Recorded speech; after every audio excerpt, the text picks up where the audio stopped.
Bom, gente, então a partir desse momento nossa aula está sendo gravada. Peço a colaboração de todos, tá? E tema da aula de hoje, vou deixar aqui no chat. Depois que eu concluir aqui no chat, eu vou pedir para que todos vocês assinem o nome completo, tá? Então, aula Labo 2, Labo 2, matutino, oitavo semestre.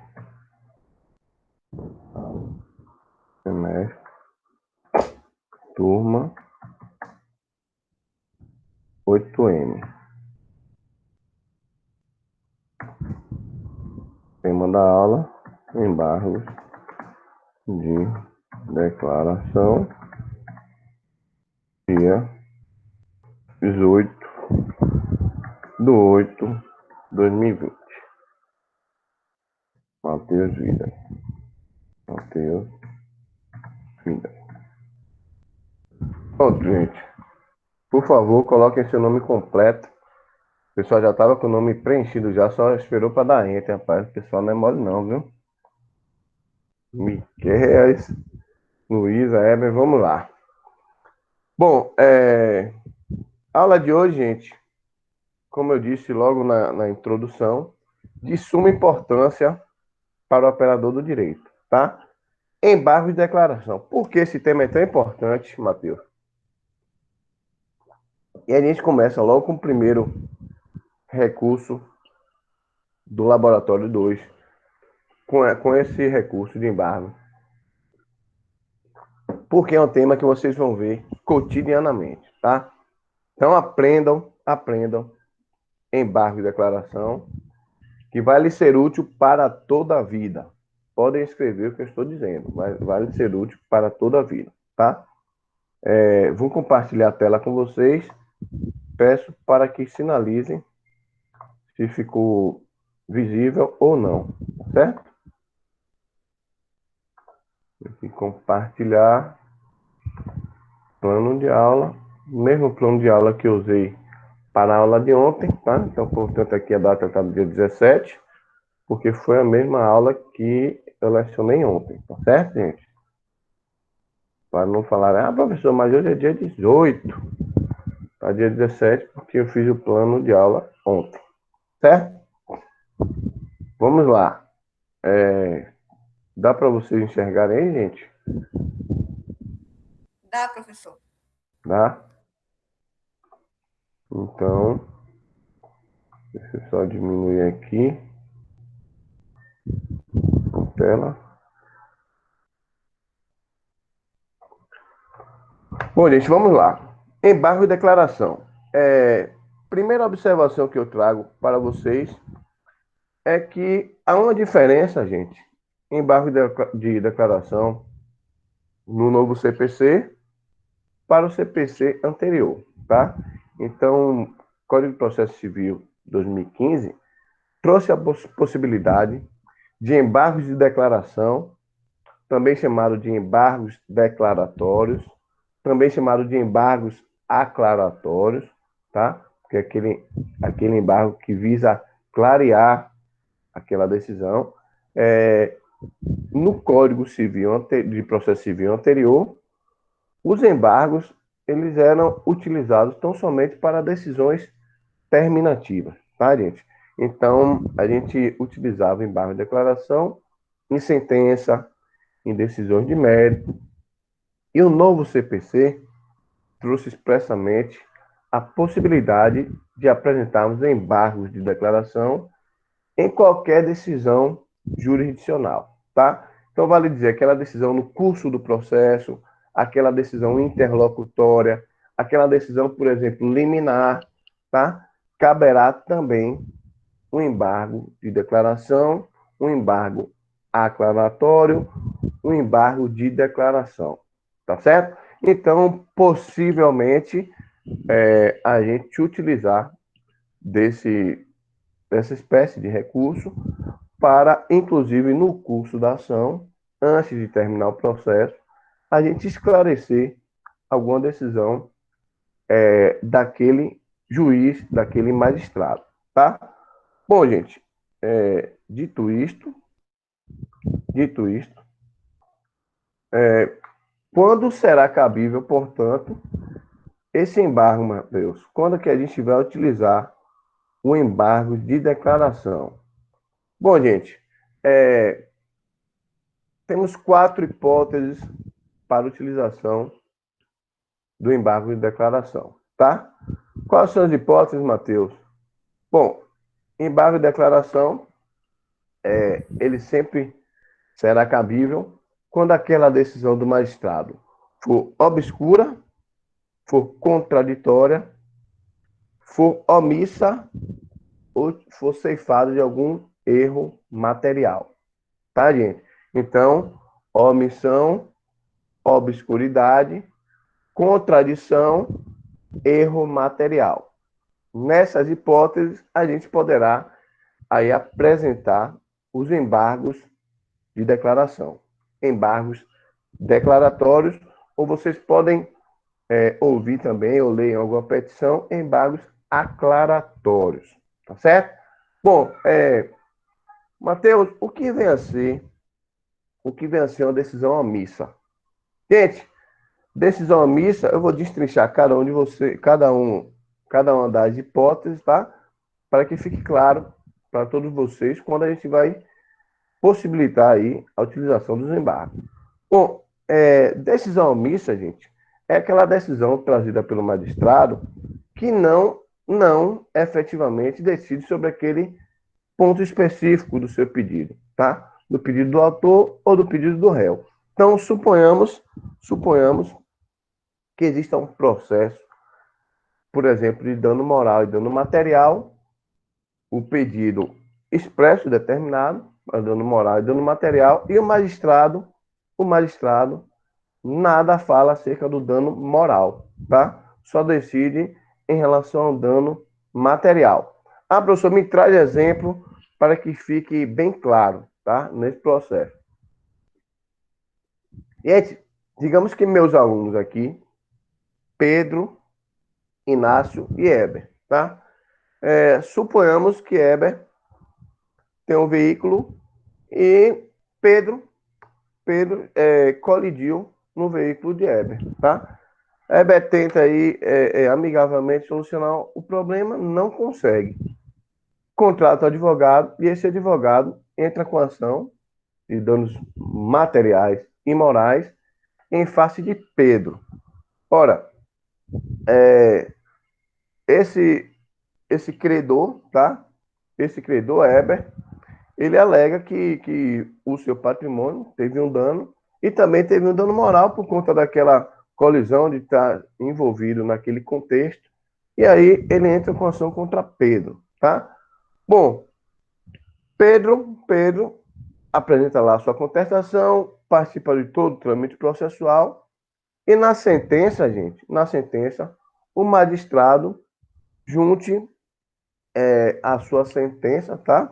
Ele apresenta a sua sentença no processo, concedendo o dano material parcialmente, portanto, condena Pedro a pagar o valor de R$ 5.000 a título de danos materiais, mas não falou nada de danos morais. Ora, essa decisão do magistrado foi omissa, tá? Foi uma decisão omissa em relação ao pleito de dano moral.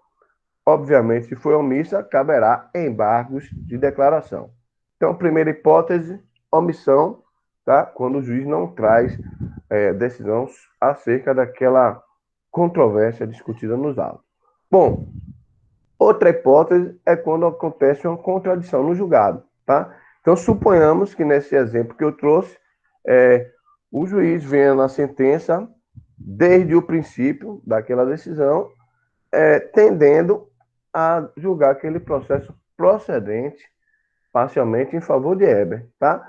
Então, suponhamos que o juiz traga lá na sentença que realmente houve aquela colisão, que realmente Pedro colidiu e causou um dano material a Eber, e ao final do processo o juiz diga, posto isso, indefiro a petição inicial ou, posto isso, julgo improcedente a ação. Ora, Matheus, o juiz veio na sentença trazendo todo o enredo de que aquela decisão seria procedente e, no último parágrafo, posto isso, julgo improcedente o pleito autoral. Bom, gente, isso acontece muito, principalmente em virtude do Ctrl-C, Ctrl-V, tá?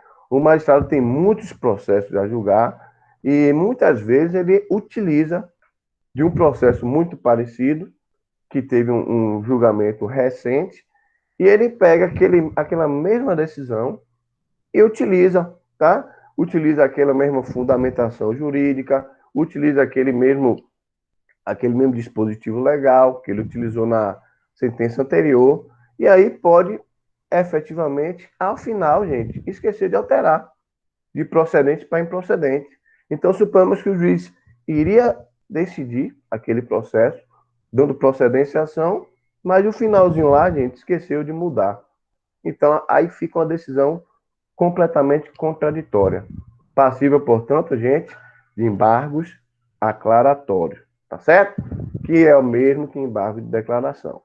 Bom, essa foi a segunda hipótese. A terceira hipótese, quando acontece uma obscuridade naquela decisão do magistrado. Gente, o que é uma decisão obscura? Decisão obscura é aquela decisão que não tem clareza, tá? Então, se vocês forem aí no dicionário, vocês vão ver que obscuridade é ausência de clareza. Ah, professor, o que é uma sentença, uma decisão? Pode ser aí terminativa, pode ser intermediária. O que é uma decisão obscura? É aquela decisão que não é clara, gente. É uma decisão confusa. É quando o magistrado não diz coisa com coisa naquela decisão. Vocês acham que não existe sentença assim? Existe, tá? Existe a sentença que o magistrado confunde mais do que explica naquela decisão. Então, nesses casos, também cabíveis embargos de declaração, quando aquela decisão trouxer obscuridade, não trouxer clareza. Outra hipótese, gente, é quando há um erro material naquela decisão. No exemplo que eu trouxe, Eber teve um prejuízo, teve um dano patrimonial e um dano moral em decorrência de um acidente com Pedro. Bom, suponhamos que o magistrado faça a sua decisão, prolate a sua sentença, toda acertada, mas no final, gente, no final do dispositivo lá da sentença, lá na conclusão, ele diga, posto isso, julgo procedente o pedido autoral para condenar Emily Macedo a pagar os danos materiais sofridos pelo autor Eber. Ora, gente, Emily entrou nesse contexto que não tinha nada a ver, tá? Então, processo, a parte autora foi Eber, a parte ré foi Pedro, e não sabemos por qual motivo entra o nome de Emily lá no final da sentença, tá? Posto isso, julgo procedente, condenando Emily a reparar o dano autoral. Nitidamente, gente, isso é um erro material, tá? Porque Emily nada tem a ver com aquele processo. Possivelmente era um outro processo em que o magistrado esqueceu de mudar o nome do réu lá na última parte da sentença, tá? Então, quando acontecer isso, um erro material, ele pode ser corrigido também através de embargo, de declaração, inclusive, por ser erro material, o juiz pode, de ofício, reparar esse erro, tá certo? Ô, professor, Então, pois não, Emily? quando você falou lá no início, se eu achar aqui, tipo assim, condena a pagar dano material, mas não paga dano moral, por exemplo. Era o quê? Era Era, contraditório? era o quê? Quando você disse lá no início que condenou, por Sim. exemplo, o réu a pagar danos materiais, mas não condenou a pagar danos morais. Que tipo de coisa isso é contraditório? Aí é omissão. A omissão, tá bom. Porque ele decidiu sobre um ponto, mas sobre outro nada falou. Tá certo? Bom, então vamos seguir aqui, gente. Então, ficamos bem claros aqui quando será possível e cabível o embargo de declaração, tá? Ressalto para que a informação de que esses embargos hoje já podem ser, inclusive, de decisões interlocutórias, tá? Decisões no curso da ação. Exemplo, Matheus, um pedido liminar, tá? A parte entra com ação, com pleito liminar, mas na decisão liminar, o juiz traz algum desses equívocos naquela decisão. Por ser uma decisão liminar, é cabível, portanto, também embargos de declaração. Tá certo, gente? Vamos passar então para o próximo tópico da nossa aula, que é a interposição desse recurso.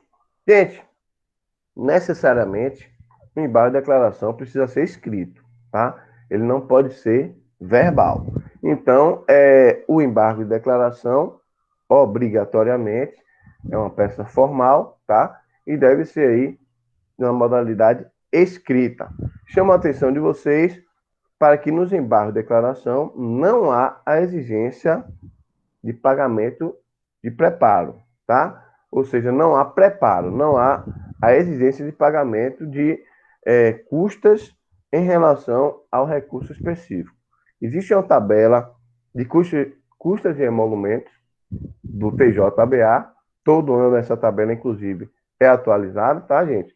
E nessa tabela vai dispor acerca das custas processuais e acerca dos valores recursais, tá?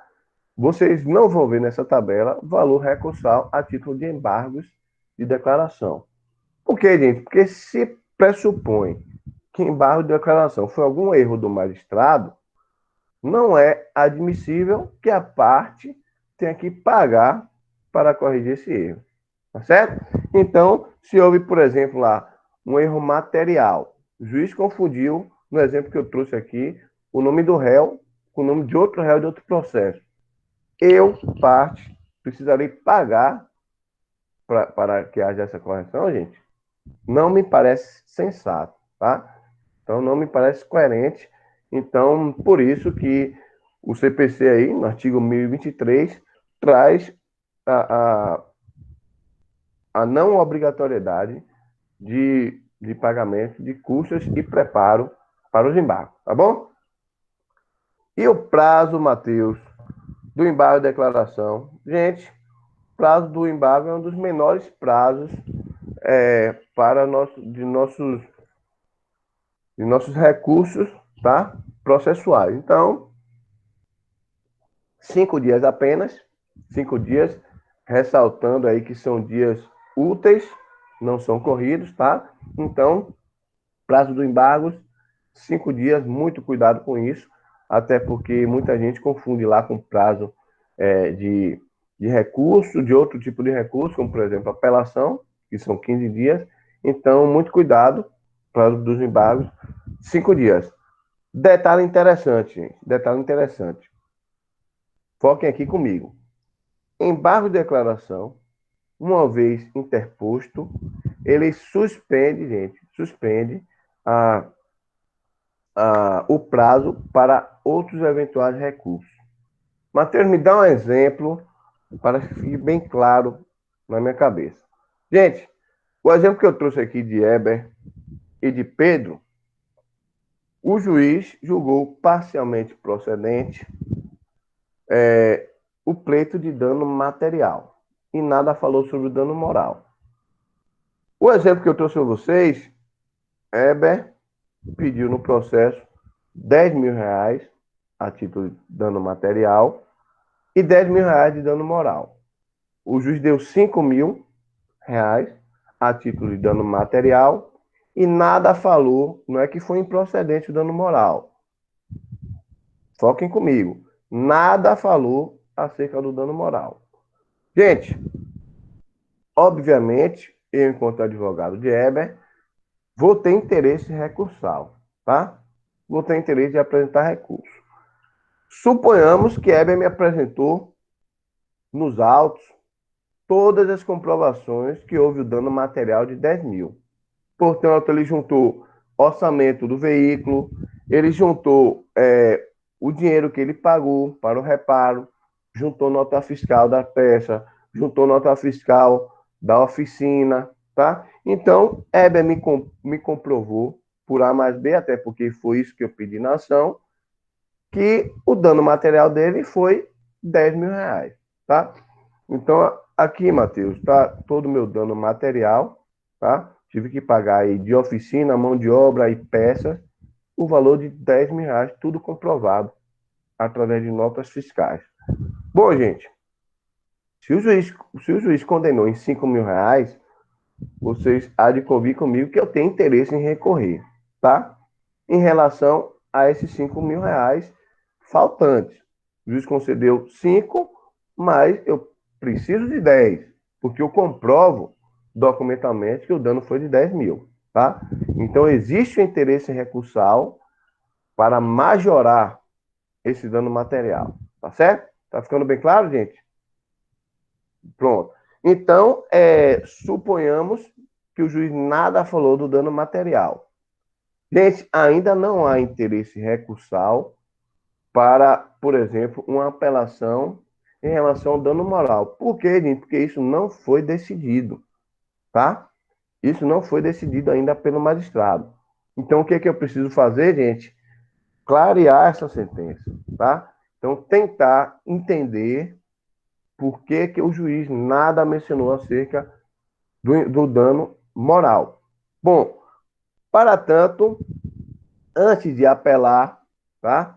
Pedindo para majorar o dano material que Eber teve concedido, de 5 para 10 mil reais, obviamente eu vou querer saber por que o juiz não condenou em dano moral, tá certo? Então, gente, eu ainda não vou apresentar o recurso de apelação para poder majorar aquele dano material de Eber.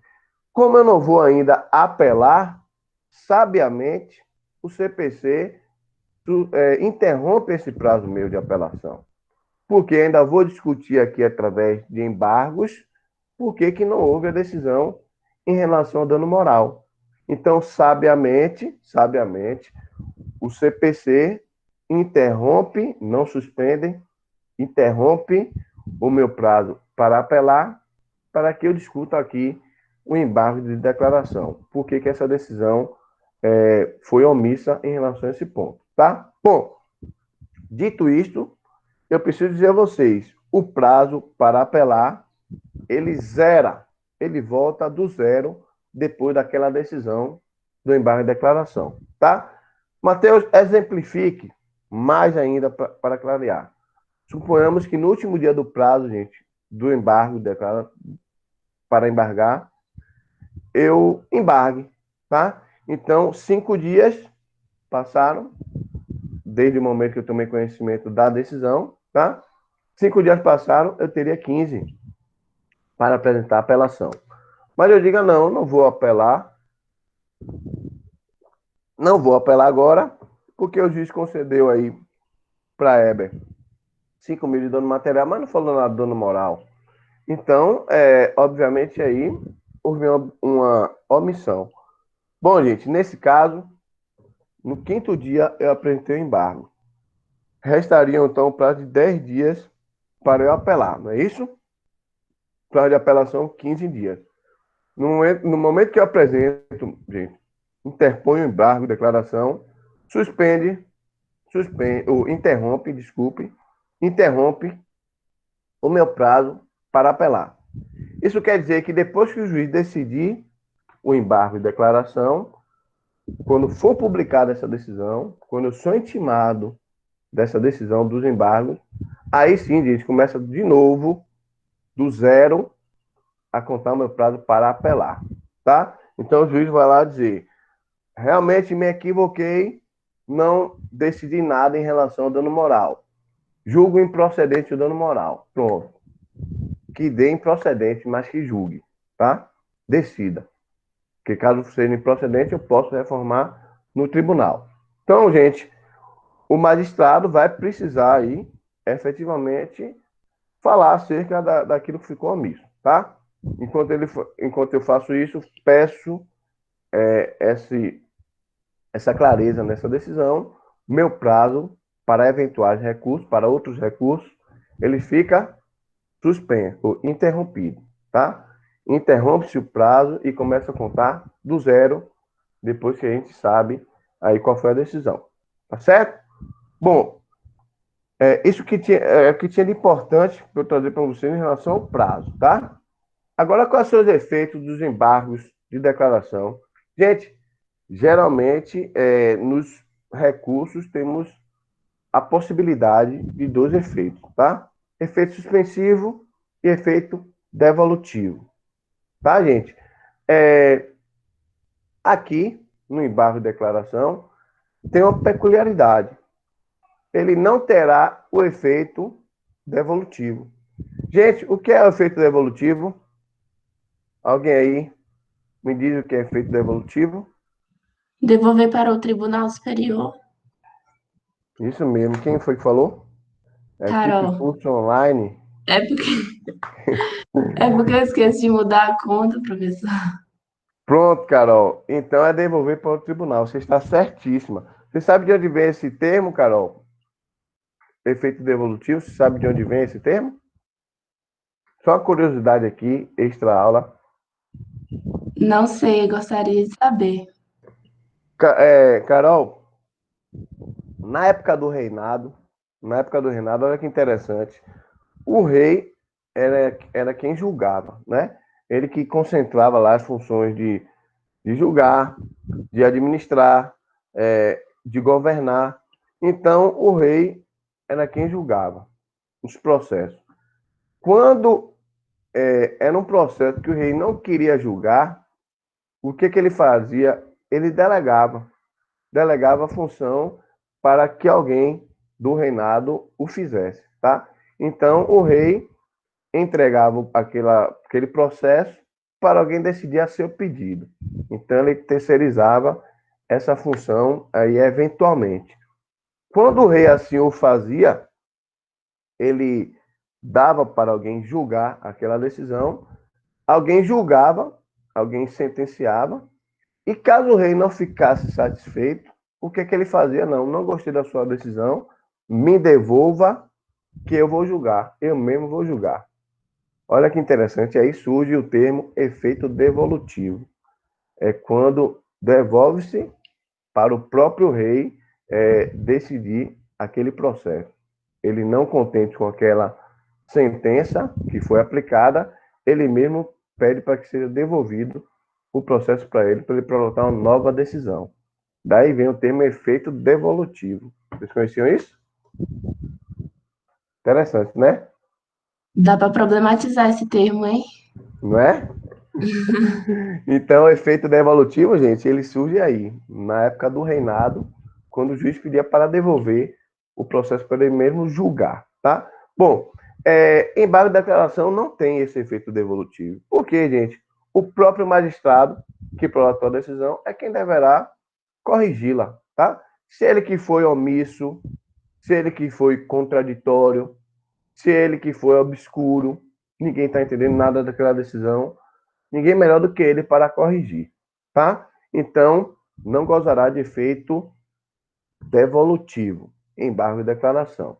Ah, professor, e efeito suspensivo?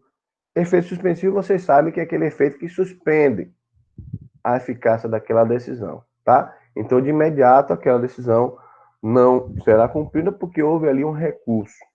Bom, gente, efeito suspensivo, via de regra, também não existe no embargo de declaração, mas pode acontecer excepcionalmente, em alguma peculiaridade, a possibilidade, sim, de efeito suspensivo no embargo de declaração.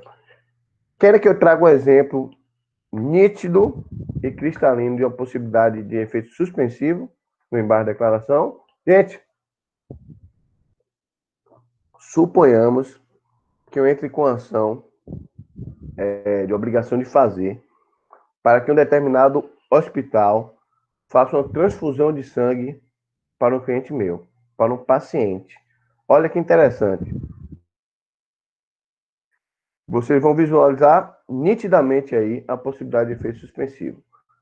Olha, o juiz concedeu, tá? Então lá na inicial eu peço uma urgência peço uma liminar, sem ouvir a parte contrária, o plano de saúde estava se negando a fazer o procedimento, eu peço aí uma urgência para que aquele paciente, o meu cliente, tenha a transfusão de sangue para o tipo A positivo, tá? Que ele precisa, com urgência, fazer uma cirurgia.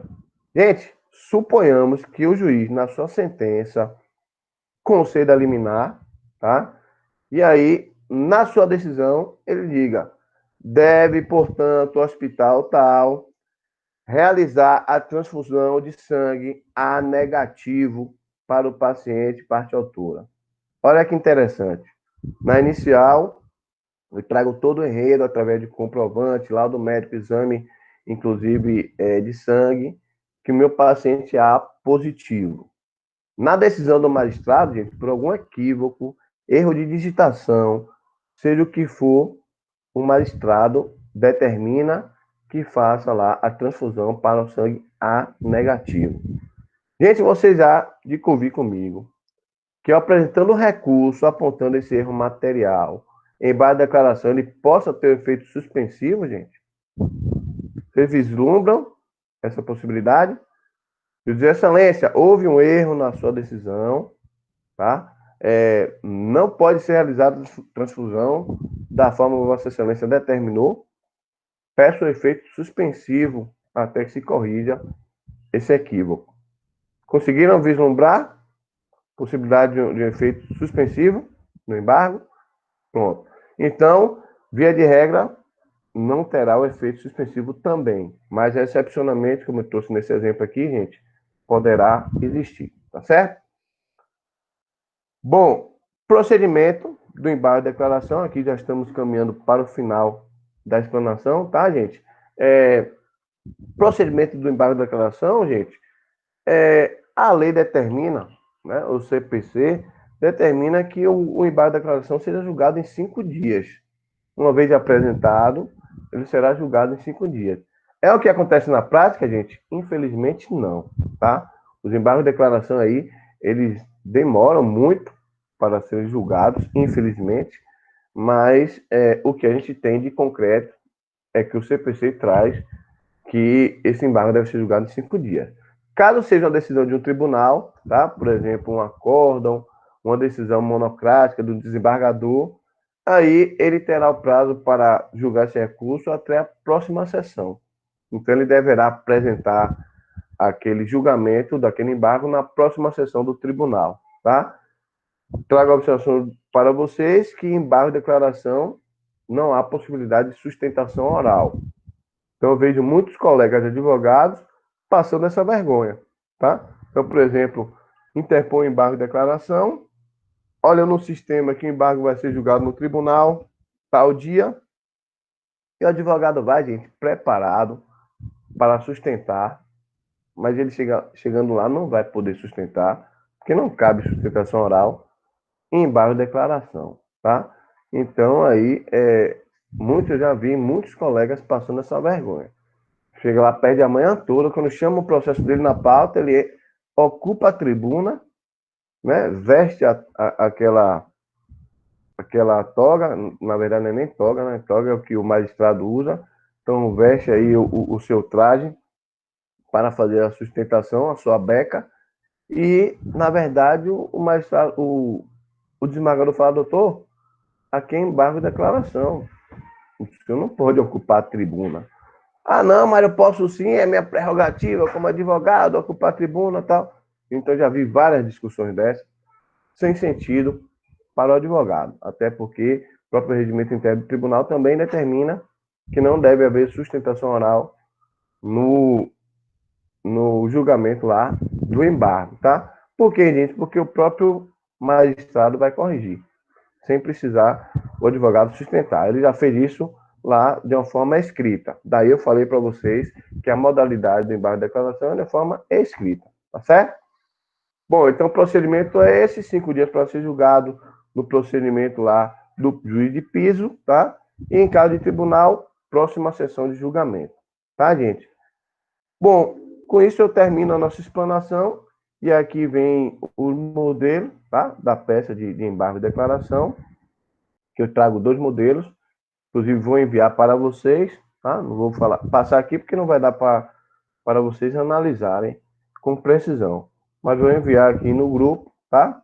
2 modelos de embargo de declaração. Contra a decisão interlocutória, tá? E contra uma decisão aqui de uma sentença. Tá certo? Bom, gostaria de saber, então, se vocês têm dúvidas, se ficou clara a explanação dessa aula, nessa modalidade remota, se vocês aí conseguiram compreender todas as nuances do embargo de declaração, e estou aqui à disposição agora para eventuais dúvidas, esclarecimentos, questionamentos, tá certo, gente? Então, vou parar de exibir aqui o embargo de declaração na tela,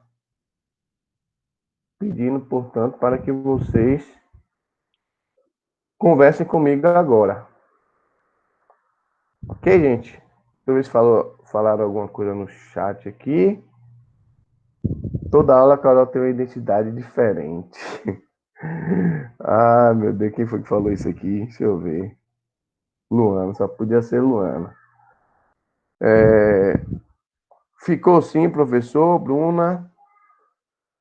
E aí, Carol, ficou claro? Heber, eu que te utilizei como exemplo aqui, ficou claro? Pedro também. Ficou claro, professor. Emily. Bom, gente, é isso. Consegui fazer então a Ficou assim, explanação em 8h45 agora. Comecei a explanação o quê? 8h10. Então, 35 minutos, consegui explanar a aula toda. 30 a 35 minutos, tá? Quem tiver algumas perguntas também no decorrer, então acho que eu consegui aí suprir a determinação do CPC, do CPP, CPC, ó. CPC é o nosso código. Então, a determinação aqui do CPP para tentar fazer uma aula enxuta, né? Mas, ao mesmo tempo, clara e bem objetiva. Então, acho que eu consegui aí, nesse plano de aula remoto, cumprir esse objetivo, tá, gente? Estou à disposição para que quem quiser tirar alguma dúvida. Ficou cristalino, professor? Beleza, Miquel? Diga, Miquel. Eu tenho uma dúvida, mas não é exclusivamente sobre o assunto da aula. Pergunta agora ou depois? Pergunta agora. Se eu tiver competência e habilidade para responder, eu tento te ajudar. Se não... Quando o juiz ele dá uma decisão, seja ela interlocutória, uma liminar ou uma sentença, essa decisão ela só vai valer a partir do momento que as duas partes são citadas na decisão do juiz ou a partir do momento que ele proferiu a sentença ou a decisão? Olha, Miquel, toda decisão ela só vai ser válida para aquela parte quando a parte toma conhecimento, tá? Então, eu não posso, por exemplo, enquanto magistrado, determinar que Miquel cumpra uma obrigação de fazer, por exemplo, você vende um carro para uma... Você compra... Não, vende o carro para alguém e esquece de fazer a transferência, tá?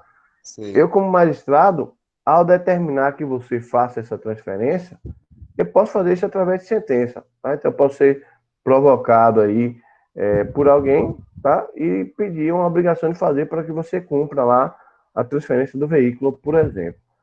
Entendi. Se eu, um magistrado, decido e determino Miquel a realizar a transferência daquele veículo, inclusive sob pena de multa diária, em caso de descumprimento, essa decisão, Miquel, só começa a ter efeito para você quando você toma ciência, tá? Daí a exigência da intimação de sentença para a parte. Se assim inclusive o seu prazo recursal também começa a correr no momento em que você toma ciência, tá? Ah, Matheus, mas em todas as hipóteses eu devo tomar ciência de forma escrita? Não necessariamente.